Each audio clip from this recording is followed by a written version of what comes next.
Right now, there is one cinema camera that offers absolutely insane value for money. I think so many people have gotten distracted by new camera releases this year that they've taken their eyes off the ball and are probably overlooking this camera. So if you are interested in buying a new cine camera, whether you're leveling up from a mirrorless or you want to get a crazy deal, this one's for you.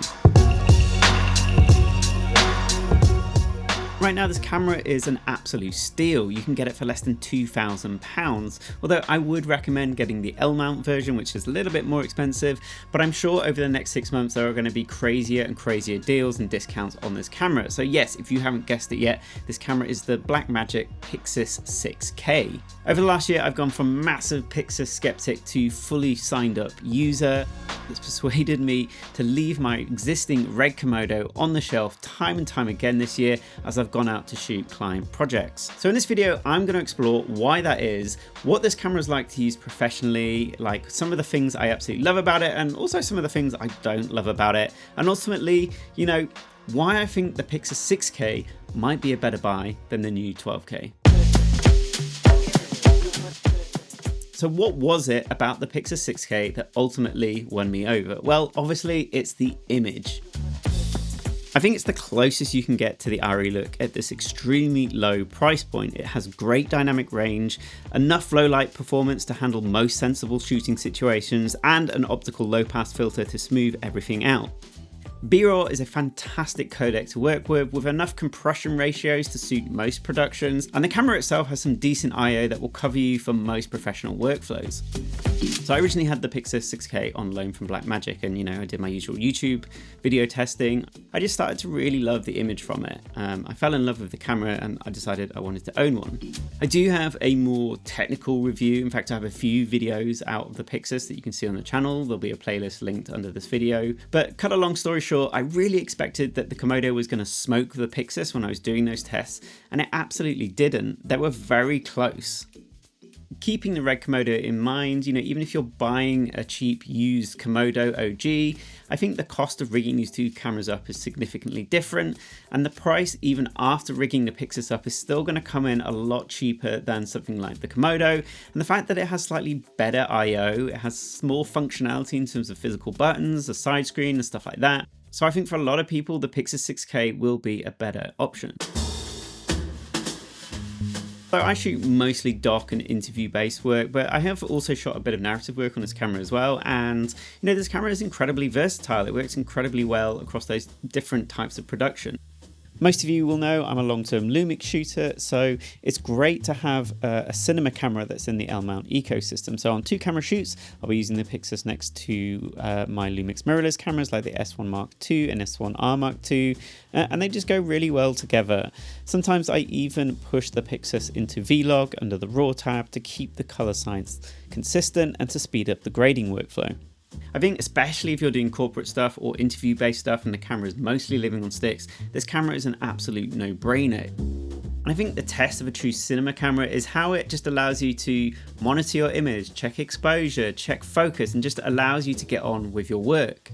I was nervous going into using this camera because I think traditionally Blackmagic cameras have got a bit of a perception of being a little bit buggy and a little bit unreliable. And the PYXIS 6K, you know, boots up really quickly. It's been incredibly stable and reliable across the year that I've shot on it. Like, it's only locked up on me once, and that was because I was connecting the DJI Focus Pro hand grip to it via Bluetooth.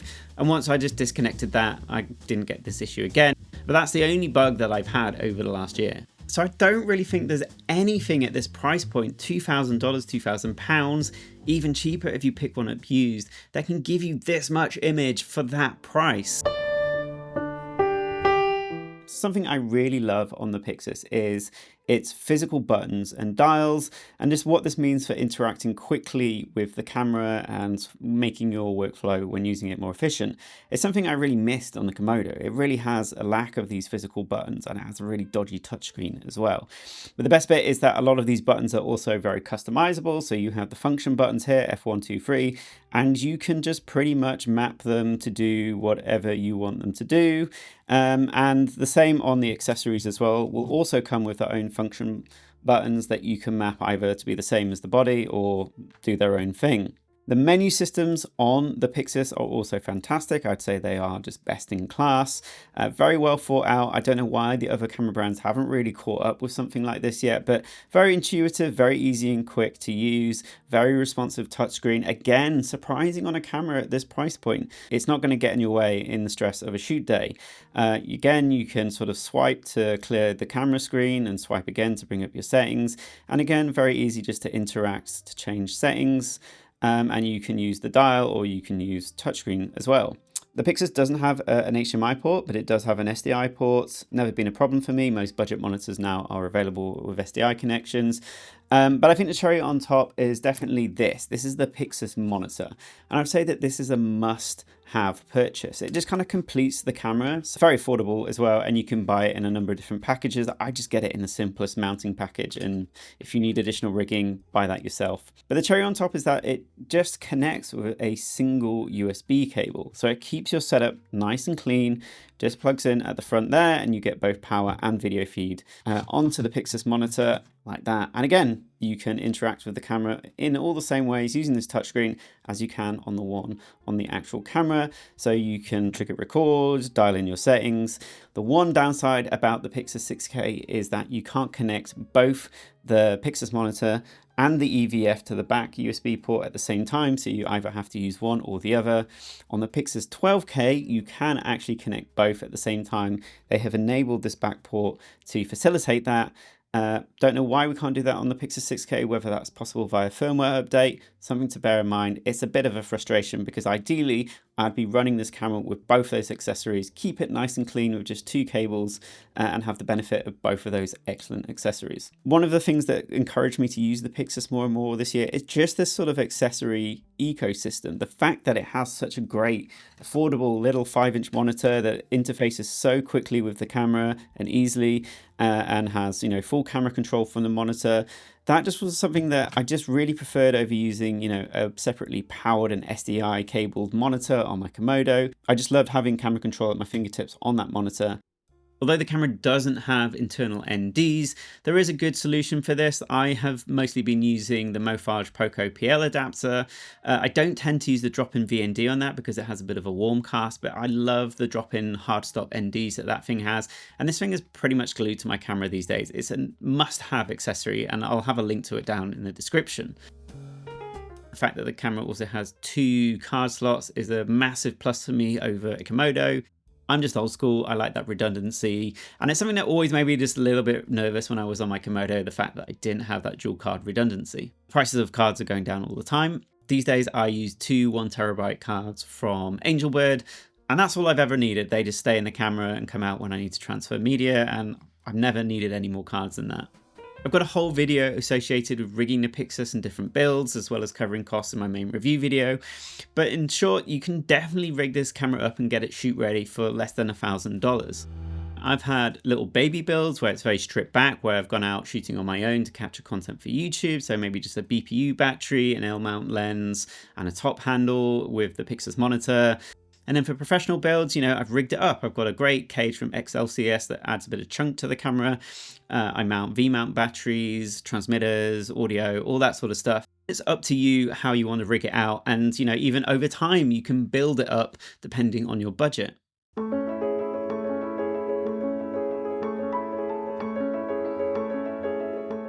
As I said a lot in this video, the image quality from the PYXIS is outstanding. It's the thing that made me sit up straight and, you know, give it the credit that it deserved.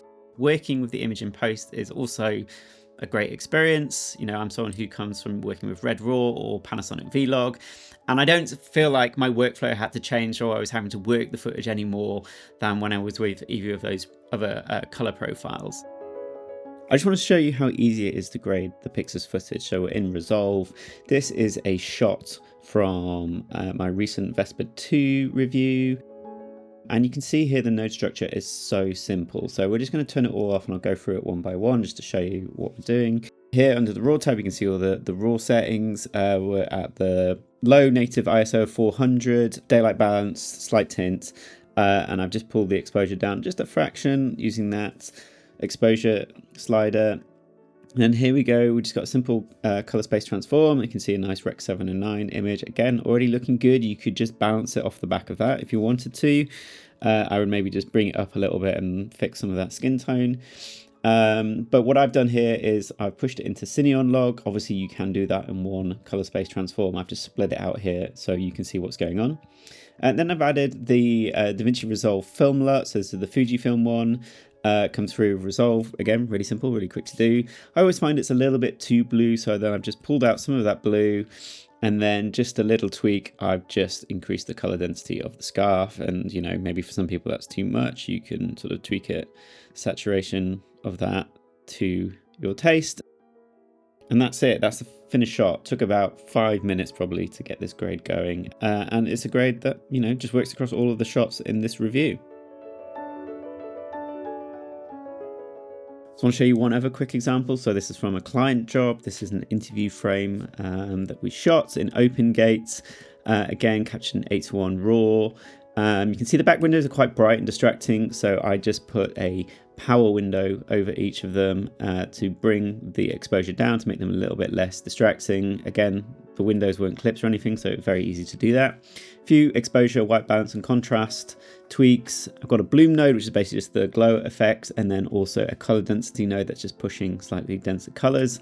And then the LUT that we're using on this is called Film Vision 2. It's from the YouTuber Sir. It's one of my favorite LUTs, just to add a really quick, nice, creamy sort of warm film look, but it does push a little bit warm. So I've cooled the image off in the raw tab, just brought the white balance down a little bit to my taste. Then we've got a little power window here to add a bit of a vignette, and then just a final contrast tweak at the end. And that's given us, again, a very quick and simple grade that I think looks really nice and rich and vibrant without being sort of too popcorny or overpowering, in my opinion. And because this was open gate, then it was very easy to get our crops from this without losing any resolution. Often with other camera brands, I'm pushing and pulling the image to get it where I want, to remove some of the elements from their sort of stock Rec 7 and 9 looks, but that's not the case here. Like, the camera has a very lovely organic look. Colors are natural, they're not oversaturated, they don't push too warm, they don't push too cold or magenta. Skin tones are bang on, in my opinion. And again, it's something that is sort of like on the way to looking something like an RE image, but at a fraction of the price. Like, I feel like we're always chasing that image, like that's the standard. With the PYXIS, I think it's very close already. And the fact that you're getting that in like a £2,000 camera, to me, is remarkable and something that I could never have dreamt of years ago.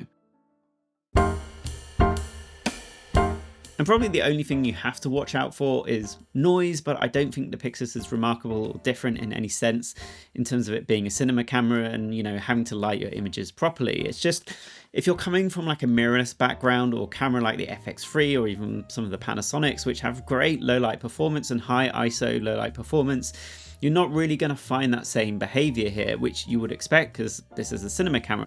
There isn't a lot of internal image processing going on. There's not a lot of internal noise processing going on. You can add that in post. The camera has a dual base ISO, the low base of 400 and a high base of 3200. And generally I try to just stick the camera in 400 and keep it at that, maybe move it up and down 1 or 2 ISO steps. If I am in a bit of a pickle and I do need to boost the image a little bit using ISO, I will take it up to 1250. Which is in the high base circuit. I just don't push it higher than that because that's when I find noise is a bit of an issue. Again, in my main PYXIS review, I really drill down into the quality and nature of this noise. Like, the camera does feature some pretty gnarly fixed pattern noise that you will see in underexposed footage, but honestly, in my professional shoots, I have absolutely never witnessed this because I'm always lighting and exposing the camera properly. So it's just not an issue that ever really comes up. But if you're not used to doing that, you will have to learn to expose in a certain way, expose your images properly, work with light properly. Otherwise, yeah, you are going to probably notice more noise than you're used to if you're coming from that kind of mirrorless background. And, you know, it does have a slower sensor readout speed, so it does suffer from stuff like rolling shutter, but I've never noticed it being an issue. The fact that it is heavier and bulkier just allows you to achieve really nice organic handheld footage. And I was surprised by that because that was the one thing I was most worried about when using this camera, and it's not been a problem for me. If you do encounter camera shake or wobble or anything like that, then you do have a bit of an ace up your sleeve with Blackmagic's excellent gyro stabilisation feature that's built into Resolve. And that essentially just uses gyro data captured on the camera and plugs that into a stabilisation algorithm, and it crops in a little bit, but it gives you incredibly smooth footage, and it can also help reduce rolling shutter as well. Let's not also forget that the camera also has some great resolutions. 6K is the golden acquisition resolution. I think it's the sweet spot for what you want. If you're publishing now in 4K, you want to be shooting in 6K just to give yourself a little bit of extra latitude in post. It also has 6K open gate, so you can shoot anamorphic if you want. I started shooting open gate this year for professional projects, particularly ones where I was delivering in both a vertical and horizontal output, and it's been fantastic. You know, there are so many great things that you get in this package that it's hard to neg on a camera at this price point, but sure, there are some things that if you were to ask me that I don't love or that I think could be improved. I think the major concern that most people have, myself included, is that the camera only shoots B-raw. That could be an issue. Obviously there's ways around it. You can transcode it yourself, but that takes time after you've done the shoot. But for the most part, people are going to have to adjust to the increased file sizes, you know, shooting day in, day out with a camera like this. One of the things that I really don't like on this camera is the focus peaking. It's just not super accurate or very precise in terms of like really quickly checking if I'm in focus, and it does slow you down a little bit compared to working on other cameras that have better focus controls or more accurate focus peaking. From what I gather, it's much better on the PYXIS 12K, but on this it's not the best. Obviously it's a cinema camera, so it doesn't have stuff like IBIS, so again, if you're coming from a mirrorless setup, you might miss that. So if you're shooting like run and gun stuff and event stuff and you really need IBIS, might not be the camera for you. It also has a slightly slower sensor readout speed, so if you are, you know, using a lot of motion and whip pans and stuff in your footage, then you might not like the look of the footage. Obviously, it doesn't come with accessories. It doesn't even come with a battery. So that might be a bit overwhelming for some people. Totally get that. Other people might find it quite fun and might, you know, that might be what they want and they're going with their eyes open. But it is something to not underestimate, that it can be quite difficult if you've never rigged up a camera to sort of know what the best orientation and configuration might be. There's loads of videos online though. Lots of creators like myself and other people will show you how we've rigged up our cameras. So you've got a lot of information out there to give you a helping hand along the way, if that is a concern of yours. Also, you know, the side screen, it doesn't have great viewing angles. The color temperature always seems a little bit off. You can calibrate it and adjust it, but even then I've never quite got it right. It's good enough to get the job done, but it's not what I would call like anywhere near color accurate or calibrated for, you know, really checking and dialing in sort of colors and your exposure. And finally, it just lacks a decent sort of mobile app. It's something that I was really spoilt with my Red Control app, and it just transformed how I use that camera, and I got so used to using the Red Komodo with that app. I really missed that with the PYXIS, and Blackmagic just seemed like a company that would be really on top of that. But again, you know, at the price point, I can forgive it.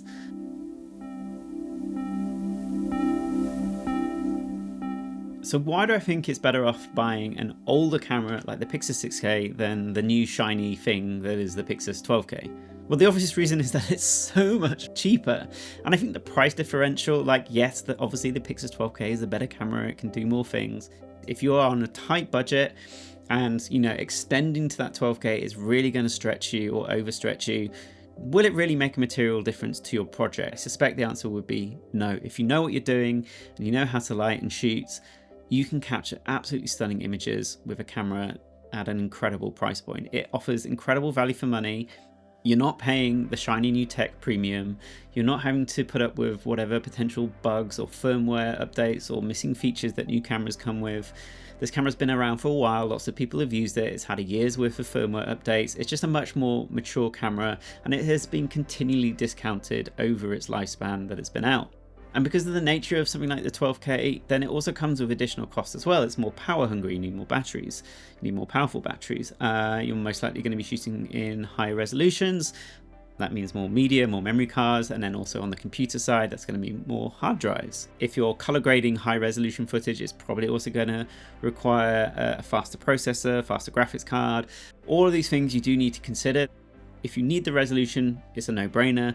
But if you don't, then thinking about something like the PYXIS 6K could save you a ton of money. Blackmagic are also pretty famous for supporting their cameras even after they've been out for a while. So most famously, we've seen on the Cinema 6K camera that's been out for even longer than the PYXIS that they just, casually dropped autofocus onto that camera. And I hope and suspect that we might also see that on the PYXIS 6K. I don't know if we'll see that on the 12K, to be honest, but because the PYXIS 6K shares the same sensor as that Cinema 6K, I imagine they're sort of beta testing it in the Cinema 6K, and once it's sort of at a certain standard, I'm hoping that they'll add it into the PYXIS 6K. I'd also hope and suspect that this PYXIS 6K might also get some additional recording codecs. Seen some recent additions to Resolve where you can now use ProRes RAW in Resolve, so I wonder what this means for their cameras as well. Will we see ProRes RAW, ProRes, or even compressed codecs in this camera?